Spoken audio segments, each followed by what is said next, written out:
설 명절은 내일부터지만 사실 금요일부터 시작됐다고 해도 과언이 아니죠. 또 긴 기간에 설 명절 또 연휴 기간이 겹쳐 있는데요. 우리나라뿐만 아니라 또 뭐 춘절을 하고 해서 중국도 뭐 민족 대이동이 있고 우리나라는 과거 같진 않지만 그래도 여기저기 많이 이동을 합니다. 20년, 30년 전에 비하면 사실 지금은 많이 간소화되고 단순화되고 이동도 많이 줄긴 했지만 그래도 설 명절은 저희들에게 특별한 시간인 것 같습니다. 저희 아이들한테 설 명절이 어떤 의미가 머리가 좀 크지 않았습니까? 설 명절에 가장 큰 의미가 뭘까? 이렇게 대화를 하다가 살짝 분위기를 보니까 직접적으로 언급한 건 아니고요. 아이들의 기대는 세뱃돈인 것 같습니다. 그건 숨길 수 없는 본능인 것 같고요. 저도 어릴 때 그랬던 것 같습니다. 어릴 때 친척들이 오고 세배를 드리고 올해는 적지만 세뱃돈이 얼마나 주실까 하는 기대도 있었던 것 같고 그리고 만남의 기쁨이 또한 있는 것 같습니다. 그간에 아무리 가까이 있어도 교제할 시간이 적은데 음식을 나누거나 서로 대화를 나누고 근황을 나눌 수 있는 그런 기간이기도 합니다. 그래서 그렇게 먼 거리를 이동을 하고 또 만나서 음식을 나누고 하는 것 같습니다. 설 명절 또 추석 명절 참 특별한 시간이죠. 오랜만에 가족 친척들이 한 자리에 모이기도 하고 또 무엇보다도 그 자리는 반가움과 따뜻함이 넘치는 시간입니다. 그래야 하죠. 그러나 동시에 참 우리가 명절 때만 되면 생기는 여러 가지 문제들이 있는데 마음 한편이 조심스러워지는 시간이기도 하죠. 심지어 최근 10여 년 기간 동안에는 명절에는 절대 해서는 안 되는 말, 기타 등등 이러한 리스트가 나올 만큼 만약에 이러한 말을 하면 뭐 얼마의 돈을 주고 해라 뭐 이런 식의 시대가 변한 것을 느끼게 됩니다. 사실 그 말은 누군가에게 특히 이러한 따뜻하고 반갑고 함께하는 그 교제의 시간에 누군가는 상처를 받을 수 있기 때문에 매우 조심스럽게 행동하자는 조금은 나아진 마음 그리고 남을 배려하는 마음들이 발전한 그러한 성숙한 그런 시간이라고 생각합니다. 왜 이러한 말이 나왔을까요? 저는 가까운 사이일수록 더 쉽게 상처를 주고받기도 하고 또 어떤 때는 오래 묵은 감정들이 불쑥 고개를 들고 관계를 해치기 때문입니다. 그래서 저는 오늘 설 명절 이전에 아주 근본적인 질문을 할까 합니다. 아주 구태의연한 구닥다리 같은 그런 질문일 수 있겠지만 한번 같이 읽어볼까요? 오늘 설교 제목 시작.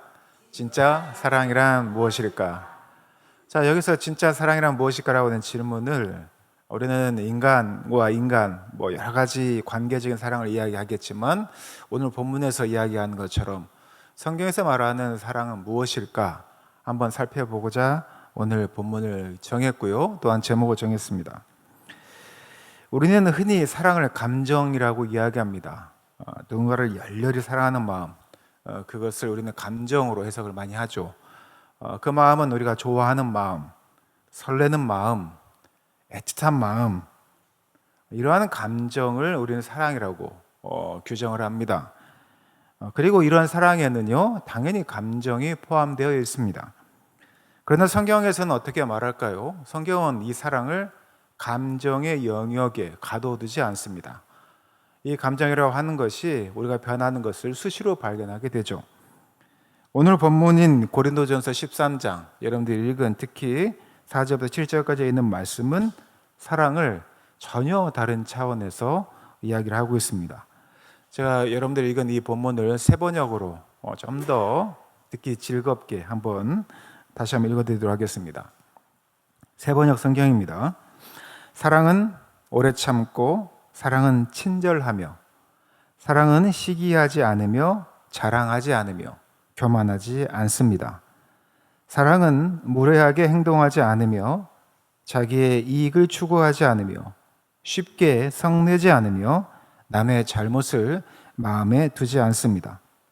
사랑은 불의를 기뻐하지 않으며 진리와 함께 기뻐합니다. 사랑은 모든 것을 덮어주고 모든 것을 믿고 모든 것을 바라고 모든 것을 견딥니다.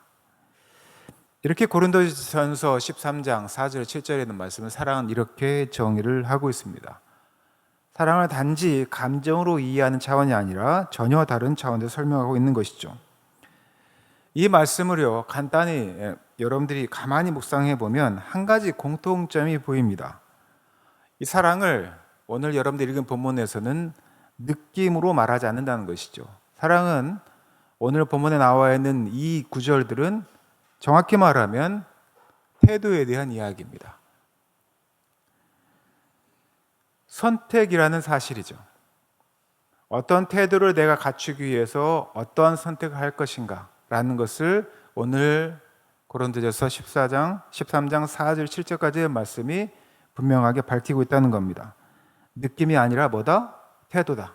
그리고 우리가 어떠한 선택을 하는가라는 사실에 기반을 두고 있다는 겁니다. 오래 참는 것, 이게 감정일까요? 오래 참는 것은 의지의 선택입니다. 온유함도, 용납함도, 견딘다는 것도 모두 우리가 선택하는 것입니다. 내가 그를 사랑한다면 이러한 의지적인 선택을 하는 거예요. 감정은 쉽게 흔들리죠. 사랑한다고 이야기하면서 끊임없이 흔들리는 그 우리의 감정 상태를 보게 됩니다. 화도 내고 강제도 하고 표현도 하고 여러 가지의 반응들을 보입니다. 감정은 흔들리죠. 그러나 선택은 붙드는 것입니다. 여러분들이 의지적으로 무언가를 결정하는 것이죠. 진짜 사랑은 바로 여기서 시작이 되는 겁니다.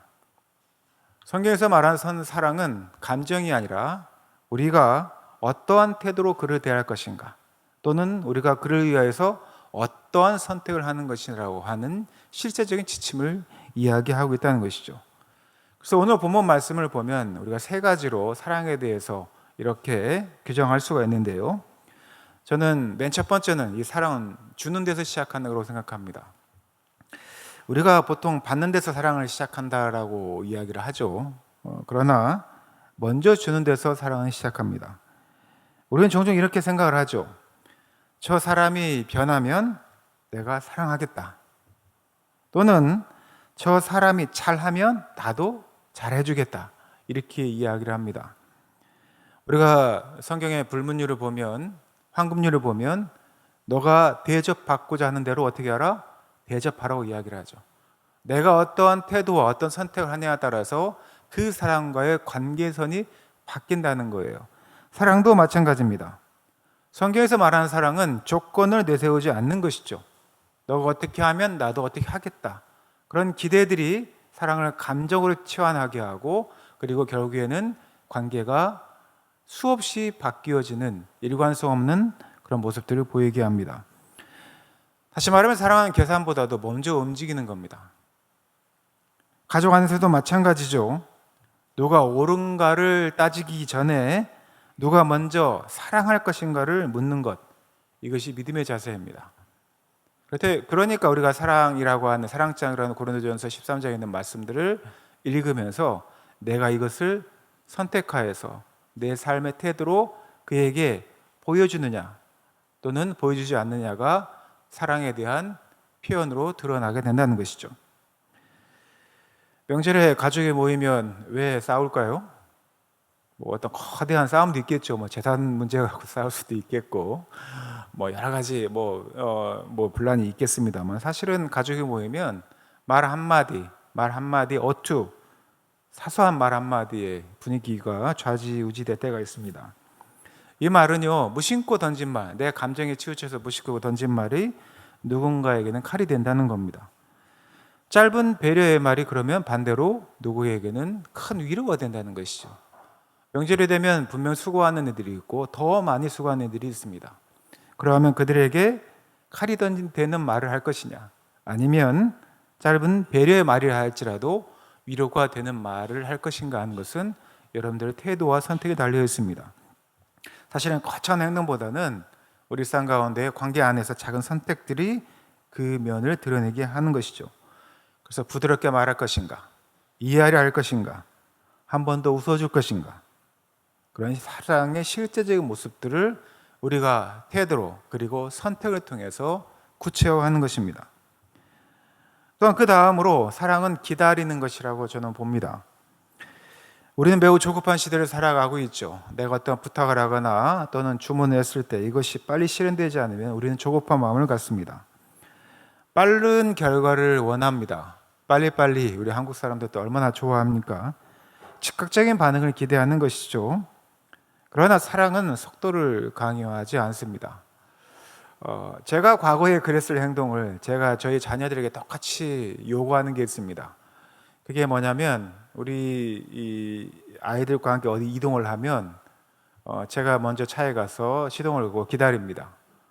기다리다 보면 제가 기다리는 시간이 있고 또는 아이들이 가는 시간이 다르다는 것을 매번 경험을 합니다. 저는 차에다 시동을 걸고 아이들이 오기를 기다리고 그 다음에 그 다음 장소까지 몇 시까지 가야 된다는 그 계산을 가지고 아이들을 체근을 하는데 아이들은 느긋합니다. 그리고 늦게도 옵니다. 그러면 저의 행동이나 시선이나 말의 표현이 달라질 수 있어요. 그러면 우리가 원래 가고자 하는 그 목적과는 다르게 서로의 관계가 매우 불편해지는 것을 경험하게 되죠. 쉽지 않은 일입니다. 그 짧은 순간에, 사실은 5분, 10분 나는 그 짧은 순간에 아이들에게 책임감을 이야기하면서 말하는 저의 행동과 태도를 보게 되는데 그 관계에서 유추되어지는, 결과적으로 만들어지는 불편함이 계속 반복되어지는 것을 발견하게 됐어요. 그래서 최근에 저는 이 훈련을 합니다. 아이들한테 이야기하고 몇 시까지 오라고 이야기하고 그리고 난 후에 우리 아이들에게 내가 대하는 말과 행동이 그 다음 행동에 어떠한 영향을 줄 것인가 라고 하는 것을 하나씩 경험하게 되는 것이죠. 사실 상대의 변화, 상대의 성장, 상대의 마음이 열리는 시간은 인내로 가능합니다. 생각보다 그게 쉽지는 않지요. 특히 가족관계에서는 기다림은 매우 중요한 내용입니다. 자녀를 향한 부모의 사랑, 부모를 향한 자녀의 사랑, 또 형제자매 간의 사랑, 이 모든 것들이 사실은 기다림을 필요로 합니다. 가족 간에도 그런데 이웃 간의 관계, 타인과의 관계는 얼마나 더 그렇겠습니까? 사실 당장 이해되지 않아도 또는 마음에 들지 않아도 사랑한다면 사랑은 시간을 견디며 상대를 품습니다. 솔직히 기다림이 없는 사랑은 오래 가지 못하죠. 감정적인 표출만 있을 뿐입니다. 오늘 본문 말씀은 우리에게 사랑은 기다리는 것이다, 인내하는 것이다 라고 분명하게 이야기하고 있습니다. 또 마지막으로 사랑은 상처를 감싸는 것이라고 생각합니다. 가장 가까운 관계에서 의외로 우리는 깊은 상처를 받죠. 그리고 깊은 상처를 주기도 합니다. 가족이기에 또한 가까운 사람이기에 또 내가 가까운 지인이라고 여겼기 때문에 우리는 더 기대하고 더 서운해하고 더 아파합니다. 그러나 진짜 사랑은 상처를 들춰내기보다는 상처를 더 감싸 안죠. 상대의 약점을 무기로 삼지 않고 또한 과거의 실수를 반복해서 그를 정죄하지 않습니다. 저도 제 일상을 보면 저도 모르게 화가 나면 또 기대가 있으면 누군가를 공격하고 또한 상처를 주는 일을 쉽게 결정한 것을 보게 됩니다. 왜냐하면 그러면 내가 유리해지는 것 같거든요. 그러나 그렇지 않습니다. 사랑은 상처를 감싸주는 방식으로 가야 합니다. 함부로 정죄하지 않습니다.